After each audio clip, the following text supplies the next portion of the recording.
Dice, bueno, mire, hemos asesinado al infortunado Viriato y venimos por nuestra recompensa. Y Cepión le responde, Roma traditoribus non premiat. Roma no paga traidores. Roma no paga traidores. Fue una frase que dijo el presidente de Argentina, Javier Milei, y parece que está mal la forma en que se usó. Vamos a ver qué dice acá el señor Marcelo Longobardi sobre eso. Bueno, les cuento la historia, es muy interesante, de la frase Roma no paga traidores, ¿no? El presidente Milei utilizó ayer para referirse a Jorge Macri y para referirse eventualmente a Victoria Villarroel, la vicepresidenta, ¿no? Mira, está así, enemistado con su vicepresidenta.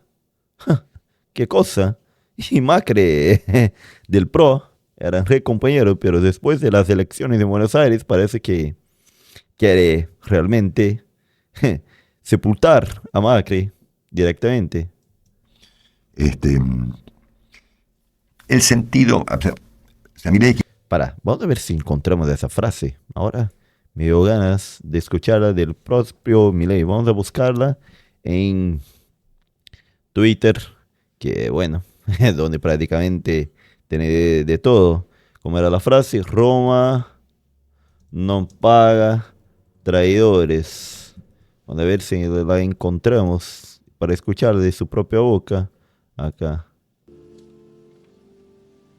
Eso no tiene frase. Ese en Estados Unidos. Acá puso en Twitter, Roma no paga traidores.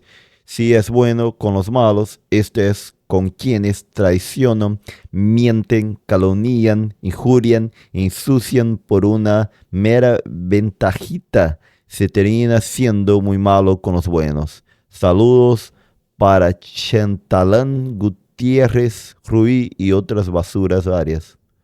Miró. Acá está su Twitter original. No sigo Javier Milei, pensé que lo seguía. Bueno, vamos a poner, me gusta seguir a los políticos de acá, que aparece todo lo que dicen. Bueno, volvemos acá. Bueno, ese fue su Twitter. ¿Qué dijo la gente, no? Realiza una caricatura de las elecciones del PRO y de Jorge Macri, apodado el Chantalán. La soberbia es una discapacidad que suele afectar a pobres infelices mortales que se encuentran de golpe con una miserable cuota de poder. Yo voté esta fórmula y no esta otra. ¿Quién realmente está gobernando Argentina? Durante la campaña acá, hablando, vos sos un ordinario y mala persona. La gente acá parece bastante enojada con Milei. Un gobierno de violentos, estafadores y coimeros. Wow. Le pone como la mucama más de Cristina. Cuando el cargo te queda demasiado grande. Bueno, entonces ya vimos lo que dijo Milei en su Twitter directamente.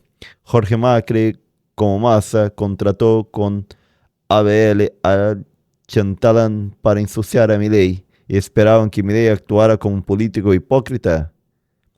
Siguen esperando. Acá él mismo retuitó eso y pone Roma no paga traidores.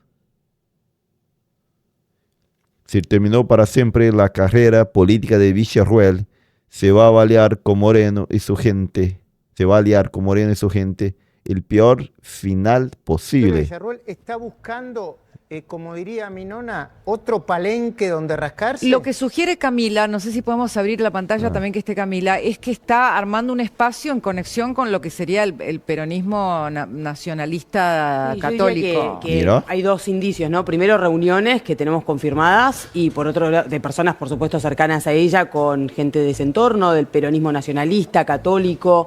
Y por otro lado, una solidificación de personajes en su alrededor que no son exactamente los dialoguistas con el gobierno, sino justamente al contrario, los que siempre han abogado en su equipo porque marque distancia, que han apostado incluso en algunos casos por la caída del gobierno o porque le vaya mal, básicamente, y que ella tenía que estar preparada frente a esa situación. ¿Qué sectores concretamente? Son personas, algunas de ellas han participado, han sido parte de las fuerzas militares, algunos de ellos han sido confirmados actualmente o alrededor de ella o en cargos dentro del Senado, otros están operando virtualmente como sus secretarios. Y nexos con Guillermo Moreno, concretamente. Una de las personas más importantes es Gallardo, es Claudio Gallardo, que había sido del entorno en su momento de César Milani.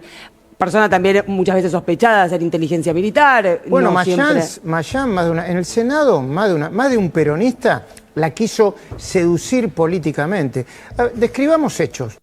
Bueno, están peleándose políticamente. Ahora vamos al significado de la frase acá y la explicación. Equivocó el sentido de la frase, yo quiero hacerles una explicación de eso porque parece interesante.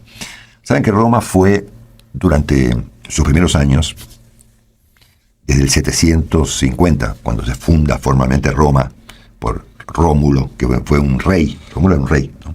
De un hermano llamado Remo, a quien lo amasijó, ¿no? Y hubo 7 reyes, llamaban los reyes agrarios, ¿no? Tuvo Rómulo y 6 más, ¿no? Los otros 6, en realidad, no eran romanos, eran etruscos, ¿no? Y el último de esos reyes etruscos, el número 7, Tarquino el Soberbio, los romanos, hartos de la locura de este hombre, Lucio Tarquino el Soberbio, lo echaron a la mierda y fundaron una república, ¿no? Más o menos por el año 510 a.C. Prácticamente controlado por la aristocracia romana, los patricios. O sea, los pobres no tenían mucha opción acá, pero eso sacaron al rey y empezaron a controlar Roma. O sea que Roma se funda en el 700. Los patricios, aristocracia. 50 y pico antes de Cristo, la funda Rómulo, una mezcla de latinos, sabinos, etruscos, romanos, tribus, qué sé yo, y gobiernan Roma durante unos años, unos 200 años, 7 reyes, ¿no? El último de los cuales, Tarquino Soberbio, lo echan a la miércoles y fundan una república, que duró muchos años. Duró desde el 510 a.C., más o menos, hasta el año 20 y pico a.C., 27, cuando Roma deja de ser una república y se vuelve un imperio gobernado por un emperador, ¿no? Prácticamente 500 años de república, bastante, ¿no? Bastante. Ese imperio es la derivación de una guerra civil, producto del asesinato de Julio César, que nunca fue emperador. Se llamó César a los emperadores romanos muy posteriores a Julio César, pero César fue un general, ¿no? Pero que prácticamente puso fin a la república y puso las bases del imperio, que empezó con su sobrino Octavio Augusto, ¿no? Y un dictador, talentoso, por cierto, ¿no? Una figura central en la historia de la humanidad.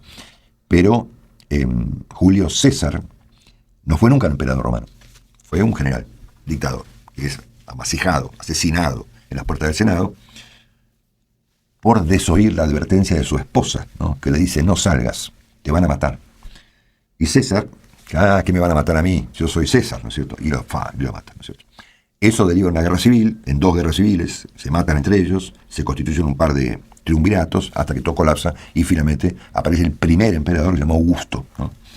Pero Roma fue, en cualquier caso, una república gobernada por cónsules que duró 500 años, del 510 a.C. hasta el 27-28, cuando asume efectivamente Augusto, después de vencer a Cleopatra y a Marco Antonio, en la batalla de Actium. Uno de estos cónsules, de esta etapa de 500 años de la República Romana, se llamó Quinto Servilio Cepión, Cepión con C. Era un procónsul, estamos hablando del año 100 y pico antes de Cristo. Y Cepión tenía un rival, ¿no? Llamado Viriato, que era un tipo... Viriato no era de España, de la provincia de Hispania de Roma, donde hoy sería cerca entre Galicia y Portugal, algo así. Era un formidable rival de Cepión. Viriato gobernaba lo que los romanos llamaban Lusitania. Esto es una parte de España y Portugal. El nombre Lusitania es el nombre que los romanos le daban a Portugal.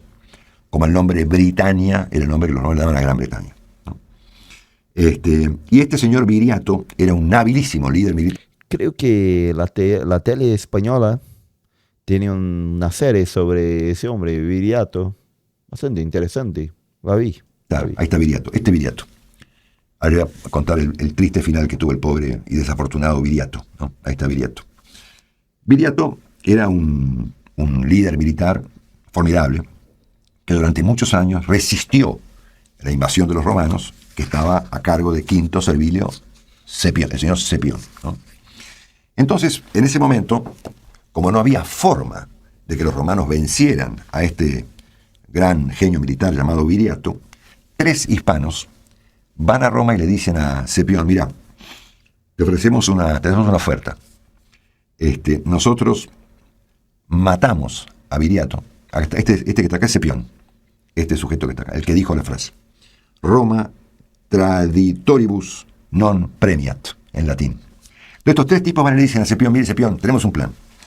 Nosotros sabemos cómo terminar con este señor Viriato, que usted no lo puede hacer, y lo terminamos con él a cambio de una recompensa. ¿Y qué les dice? Acá lo estamos viendo al amigo, el amigo Scipión. Yo sí, cómo no, le dicen. Hagan lo que tengan que hacer y yo les doy una recompensa. Entonces, ¿qué hacen estos 3 tipos? Van y lo matan mientras dormía, al pobre Viriato.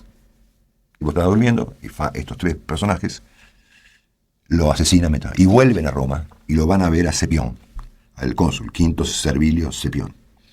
Dice: bueno, mire, hemos asesinado al infortunado Viriato y venimos por nuestra recompensa. Y Scipión le responde: Roma traditoribus non premiat. Roma no paga traidores. Mira. ¿A qué se refería Scipión con los traidores? ¿A los traidores contra él? ¿A quien habían traicionado a él? No. No. Que traicionaron su propio líder, que luchaba por él, ellos. Se refería a quienes habían traicionado a su jefe, que en este caso no era Scipión, sino que era Viriato. ¿Se entiende lo que digo, no? Perfectamente. Bueno, entonces Roma no le paga a quienes traicionaron a sus líderes, que no eran los romanos, eran los lusitanos, ¿no es cierto? De ahí la frase. Por supuesto que, de mismo modo que el desafortunado Viriato terminó asesinado y estos 3 tipos no cobraron la recompensa bajo el argumento de Scipión de Roma no paga traidores. Mira. Los romanos también la hacían, ¿no? Hacer el trabajo y no ganar nada por eso. El señor Quinto Servilio Scipión, aquí lo tenemos, también terminó mal. Porque protagonizó el peor, si no el peor, uno de los peores desastres militares romanos en una batalla tremenda, la batalla de se llamaba Auracio, si no me equivoco, donde pierde 80.000 hombres. Mira. Como consecuencia de una interna con otro general. Se pelean entre ellos, dividen los ejércitos y son 80.000 romanos son asesinados en una guerra. Y por lo tanto, Scipión también termina exiliado, preso y muerto en el exilio. Creo que se dictaminó contra él una cosa tremenda. Decía, el decreto creo que decía: Scipión no puede recibir alimentos estando a 1.300 kilómetros cerca de Roma. O sea que si quiere comer, tiene que irse a 1.300 kilómetros de Roma. Y muere expatriado, y algunos cuentos dicen que preso. Bueno, toda una historia espantosa, ¿no es cierto?, dentro de la cual ocurre la famosa frase: Roma no paga traidores. Que, como ustedes observarán, la frase que el presidente Milei cita, ahí está, el pobre Scipión, ¿no? Todos terminan muertos, ¿no? Lo que dijo Scipión tiene nada que ver con lo que dijo Milei. O sea, Scipión se refería no a los traidores, a los enemigos de uno, sino a los traidores contra un tercero, ¿no es cierto? O sea que no se refería a quien traiciona a uno, en este caso a Milei, sino a quien traiciona a un tercero, a un rival, ¿no es cierto? Que podría ser, por ejemplo, el caso no de Jorge Macri, sino de, no sé, de Patricia Bullrich, ¿no?, que traicionó a un rival para irse con Milei. Es decir, la frase aplica. Y viste que en las elecciones, en las previas, ¿no?, en el inicio, le decía de todo al Bullrich, pero ahora no, cambió. Para la segunda vuelta cambió las cosas. Exactamente al revés de lo que dijo Milei. Yo le perdono, por supuesto, al presidente Milei la ignorancia sobre la historia, y por supuesto no tiene por qué conocerla, Hay pila de frases que se repiten así: Roma no paga traidores, París me vale una misa, está lleno, ¿no? Que generalmente se las usa para cualquier cosa, en este caso para una cosa equivocada. Porque en todo caso, la frase vuelvo aplica, por ejemplo, no sé, a Cristian Ritondo, ponele, ¿no? Lo digo de manera figurada, no estoy diciendo que sea un traidor, y tampoco lo decía Bullrich, ¿no? Pero podría efectivamente aplicar a quien ha traicionado a un tercero, no a uno, que fue la naturaleza de la frase original del señor desafortunado Cepión, ¿no es cierto? Ahora, lo que importa acá no es el malentendido del presidente Milei o su ignorancia sobre la historia de Roma, sino el sentido que yo creo que le dio Milei a la frase, ¿no? Porque me parece que Milei lo que quiso decir fue que toda persona que no se comporta como a él le resulta apropiado es de aquí en más un traidor, ¿no? Y además, en toda esta... Esto pasó acá en Brasil. Todos los que no hacían exactamente como quería el presidente Bolsonaro, también eran considerados traidores y además eran puestos en una lista de comunistas prácticamente, solamente porque no actuaban o no hacían o no tenía el pensamiento justamente igual al de Bolsonaro. Había eso también de los políticos acá mientras Bolsonaro estuvo en el poder. Puesta, digamos, escenográfica de la Libertad Avanza, está presente esta idea del Imperio Romano, ¿no? Por eso yo le recuerdo en todo caso al presidente Milei y a sus militantes que este episodio ocurrió en una república, no en un imperio, ¿no? Pero bueno, no importa, el imperio vino 500 años después. Bueno, Interesante, no sé si pasa eso con Argentina, pero acá los políticos que inicialmente estaban junto con Bolsonaro y bueno, y estuvieron en desacuerdo con él después que empezó su presidencia, prácticamente fueron colocados en el ostracismo al margen de la política de la derecha mientras estaban en el gobierno. Me acuerdo de algunos hombres como una diputada llamada Joyce Hausemann, fue una de ellas, que ella decía ser la Bolsonaro de pollera. Ahí el gobernador de la provincia de São Paulo, que era reconocido en todo Brasil y quería un día ser presidente, pero se alió con Bolsonaro todo, y después que escoló de unas cosas suyas, seguía siendo de derecha, pero también fue puesto al margen y hasta salió de la política, volvió al mundo empresarial, todo eso, por no estar de acuerdo con el líder y considerado traidor de la derecha acá, y siempre ponía a la izquierda a la gente que no estaba de acuerdo con él, más que la izquierda, la extrema izquierda, eran llamados realmente de comunistas, y parece que eso, no sé si llega tanto en Argentina, pero también son llamados de traidores la cosa acá. ¿Qué cosa, no? Pero me parece que el sentido, a pesar de la confusión, de la frase del presidente Milei es otro, ¿no? Es que cualquier persona, no importa, un jefe de gobierno que contrata a un consultor que a Milei le parece inapropiado, un periodista que denuncia, como ayer hubo con Adamón, una cosa muy grave, un economista que no comparte un punto de vista de Milei. Yo veía un reportaje el otro día del doctor Melconian, ¿no? Que le hicieron en una radio que tiene un chat, ¿no? Entonces yo veía los trolls, ¿no? Que decían: Melconian, sos un pifiador serial. Yo le decían pifiador, erraste, todo. Yo decía, te podrá gustar o no gustar Melconian o le caerá mal al presidente, pero que yo sepa, Melconian no pifió nada. Es muy interesante el fenómeno, porque se le imputa a una persona haber pifiado algo que no se define bien qué es, y luego se repite eso como loros, ¿no? Entonces, se supone que Carlos Melconian, que es un gran economista, ha pifiado algo. ¿Y qué es lo que pifió? O sea, posta, a ver, díganme exactamente qué dato pifió, por ejemplo, Carlos Melconian. Que yo sepa ninguno. Melconian ni pronosticó el dólar a 10.000, ni pronosticó un default, ni pronosticó que la inflación iba a bajar. No. Entonces es un traidor, ¿no es cierto? Entonces son todos traidores, ¿no? Y la lista pues es larguísima, ¿no? Periodistas, economistas,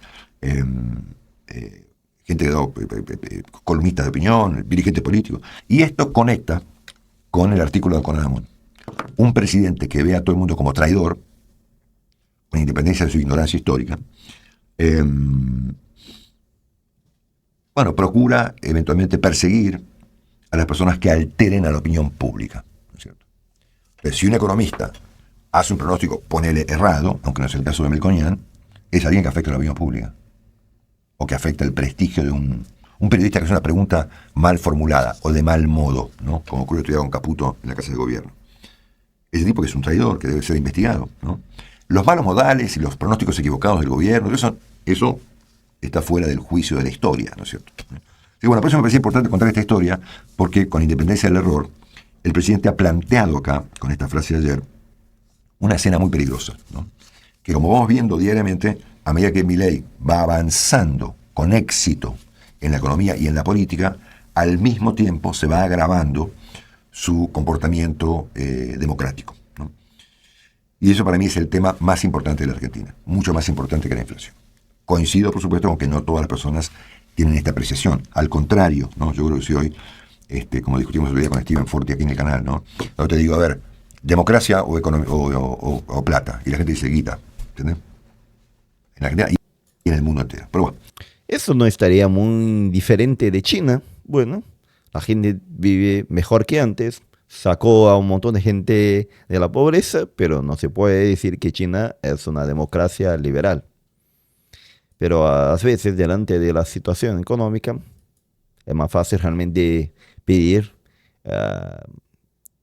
que haya una buena economía de que una democracia realmente. Eso se piensa después que uno tiene comida en la panza, ¿no? Vamos a ver qué dice la gente acá en los comentarios.